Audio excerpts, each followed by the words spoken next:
Just understand something. Governor Romney says he wasn't referring to Arizona as a model for the nation. His top advisor on immigration is the guy who designed the Arizona law, the entirety of it. The whole thing. That's his policy. And it's a bad policy. And it won't help us grow. Look, when we think about immigration, we have to understand that there are folks all around the world who still see America as the land of promise. And they provide us energy, and they provide us innovation, and they start companies like Intel and Google, and we want to encourage them. Now, we've got to make sure that we do it in a smart way, in a comprehensive way, and we make the legal system better. But when we make this into a divisive political issue, and when we don't have bipartisan support, I can deliver, Governor, a whole bunch of Democrats to get comprehensive immigration reform done, and I'll get it done. First year. We have not seen Mr. President, let me move you on serious here, about please. this issue at all. Mr. And it's President. time for them to get serious on it. This used to be a bipartisan issue. Right. Don't go away, because I want you to talk to Carrie Latka, who wants to switch a topic for us. Okay. Thank you.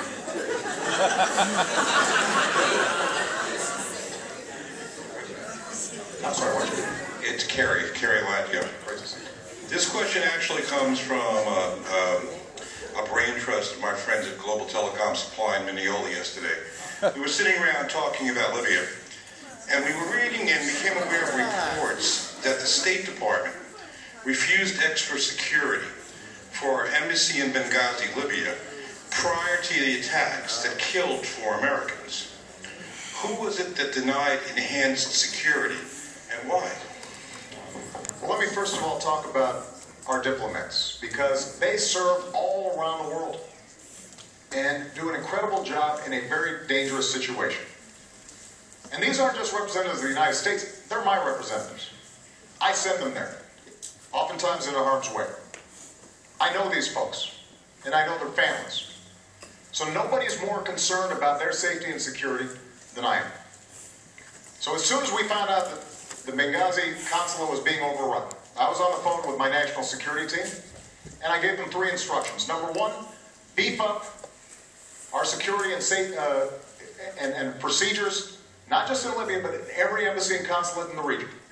Number 2, investigate exactly what happened, regardless of where the facts lead us, to make sure that folks are held accountable and it doesn't happen again. And number 3, we are going to find out who did this, and we're going to hunt them down. Because one of the things that I've said throughout my presidency is, when folks mess with Americans, we go after them. Now, Governor Romney had a very different response. While we were still dealing with our diplomats being threatened, Governor Romney put out a press release trying to make political points. And that's not how a commander-in-chief operates. You don't turn national security into a political issue. Certainly not right when it's happening. And people, not everybody agrees with some of the decisions I've made. But when it comes to our national security, I mean what I say. I said I'd end the war in Libya, in Iraq, and I did. I said that we go after Al-Qaeda and bin Laden. We have. I said we transition out of Afghanistan and start making sure that Afghans are responsible for their own security. That's what I'm doing.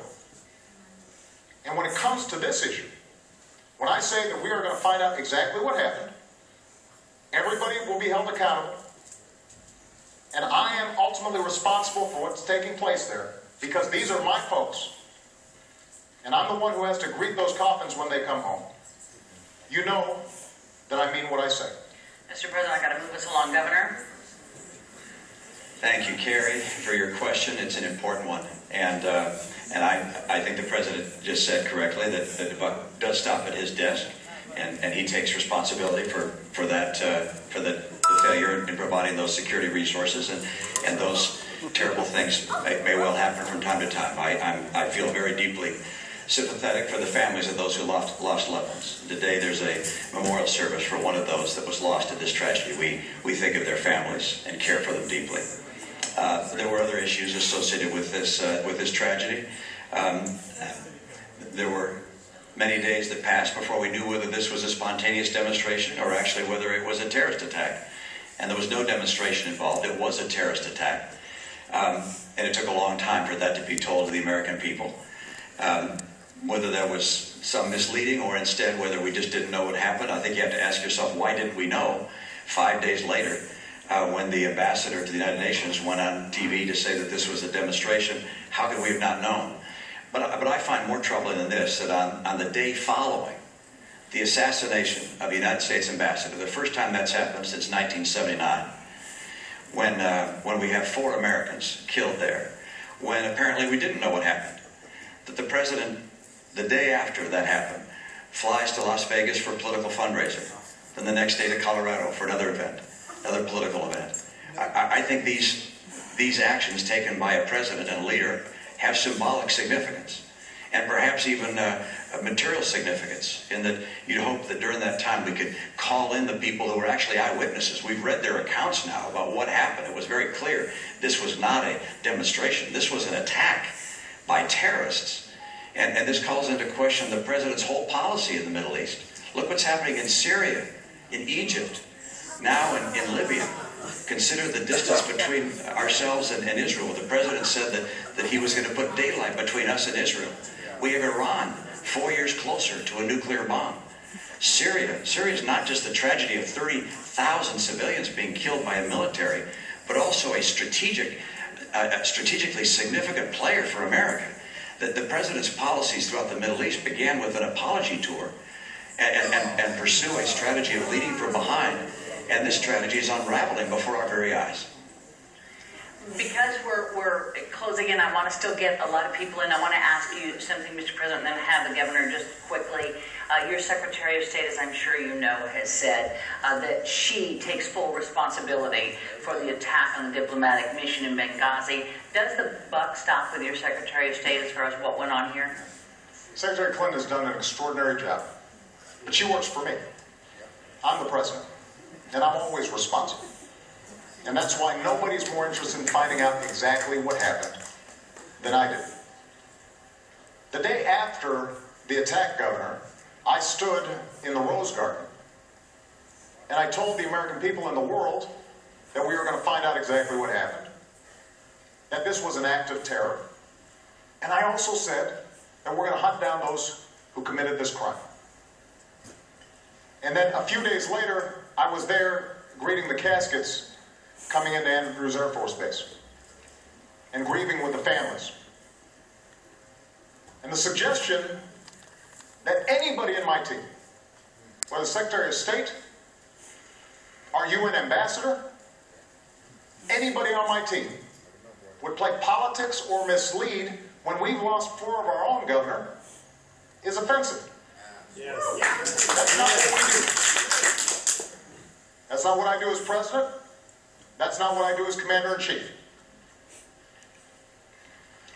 Governor, if you want to reply.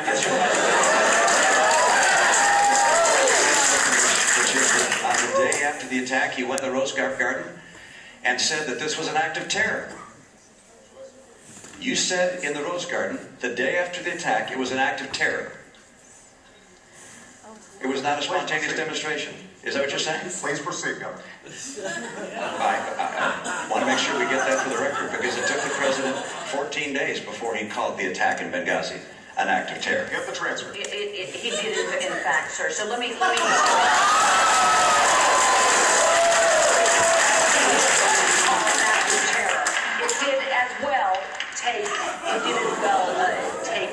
2 weeks or so for the whole idea of there being a riot out there about this tape to come out. You're correct about that. The administration indicated that this was a reaction to a video. It was a spontaneous reaction. It took them a long time to say this was a terrorist act by a terrorist group.